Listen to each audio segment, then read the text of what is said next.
I have more text on Arnald of Villanova here in the story of alchemy and early chemistry by John Maxson Stillman.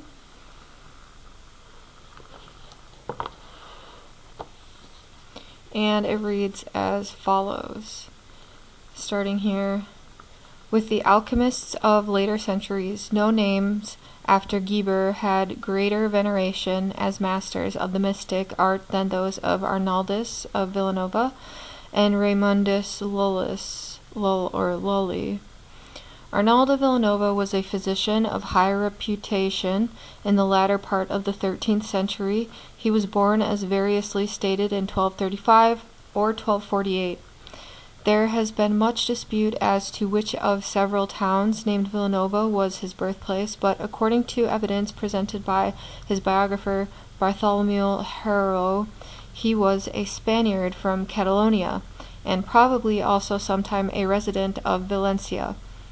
He had studied at Naples, and from Arabian medical masters in Valencia knew Arabic, and his medical doctrines are largely founded on Rhazes in Avicenna.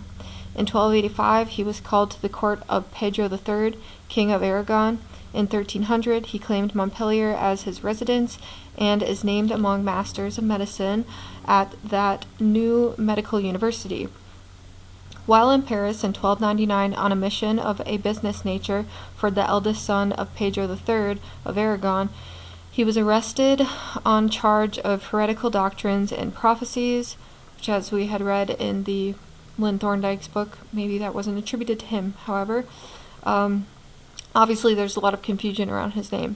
Okay, back to it.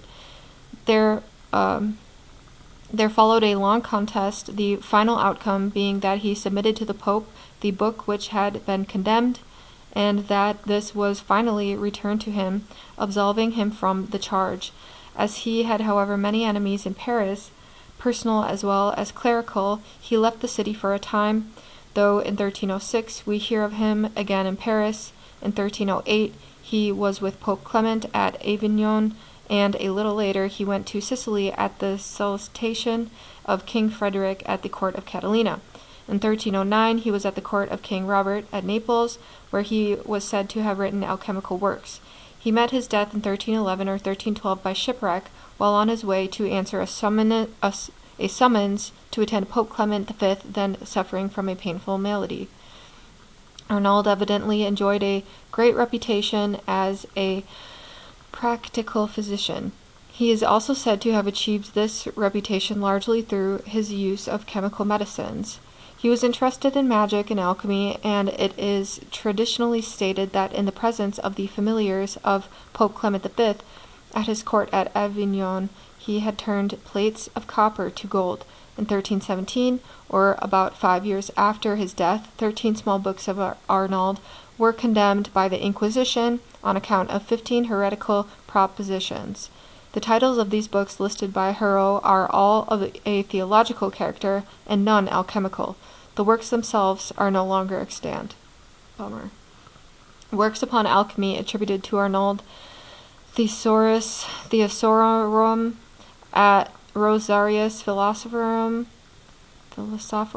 and Novum Lumen were much later listed by the Archbishop Sandoval of Toledo among prescribed works.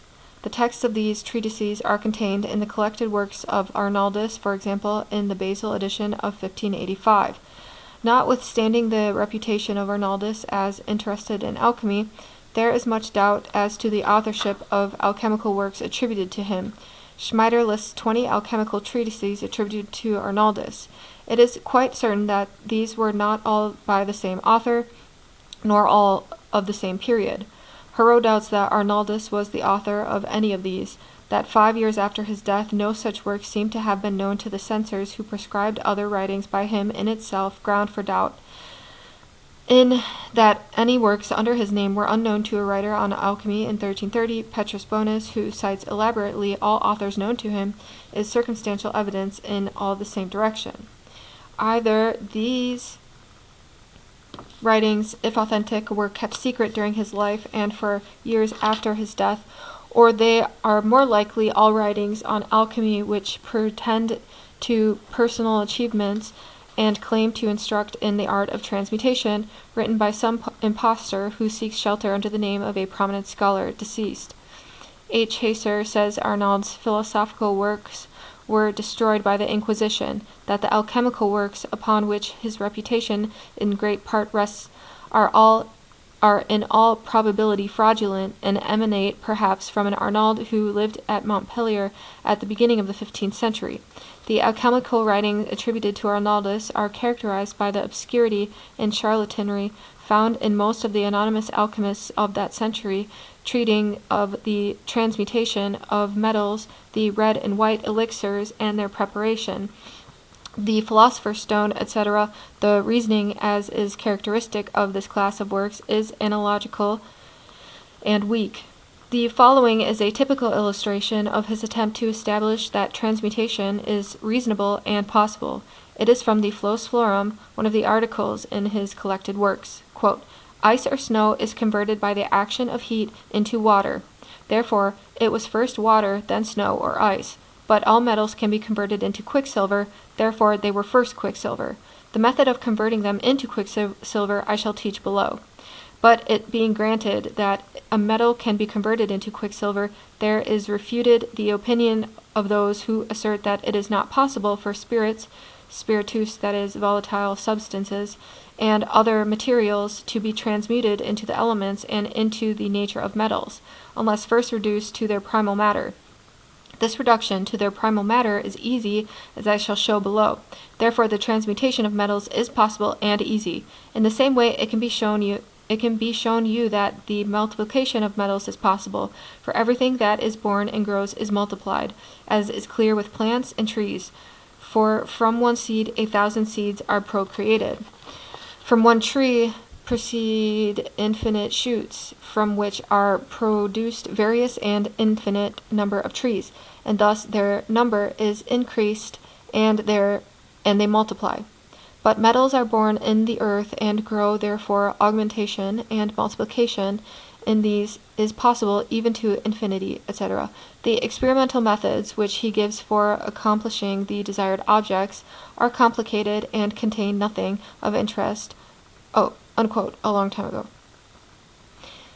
The experimental methods which he gives for accomplishing the desired objects are complicated and contain nothing of interest when they are at all comprehensible. His philosophy of matter and its changes is the conventional Arabian theory. The most popular of his treatises in the 15th century and later was probably his Thesaurus Theosaurorum et Rosarium Philosophorum, Treasure of Treasures, and the Rose Garden of the Philosophers. It consists of two parts. The first, in 10 brief chapters, gives the conventional Greek-Arabian doctrine of the origin and constitution of metals, of sulfur, mercury, and the philosopher's stone, and transmutation. The second part, of 32 chapters, contains seemingly specific directions for operations for the preparation and purification of substances supposed to be necessary for the preparation of the elixirs and the philosopher's stone. As Professor Thomas Thompson pertinently remarks, quote, "Perhaps the most curious of all these works is the Rosarium, which is intended as a complete compend of all the alchemy of his time. The first part of the theory of the art is plain enough, but the second part on the practice, which is subdivided into 32 chapters, and which professes to teach the art of making the philosopher's stone, is in many places unintelligible to me." Unquote. Hofer thus summarizes his judgment on Arnald's work, quote, "To summarize the works of Arnald of Villanova are almost insignificant, because they contain not a single observed fact of which the discovery is due to the author, whom we do not believe we have judged severely enough." Unquote.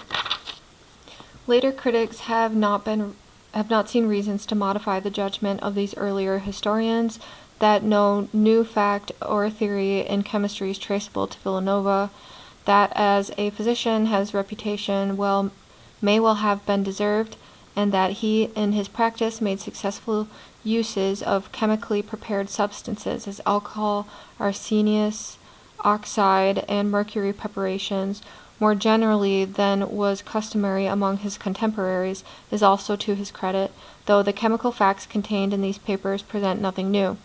it is evident that he possessed a very exaggerated notion of the medicinal value of alcohol, which he calls aqua vini or aqua vitae, and the aqua auri or water of gold apparently contained no gold but was a yellow-colored solution containing alcohol and rosemary, to which he attributed great curative value.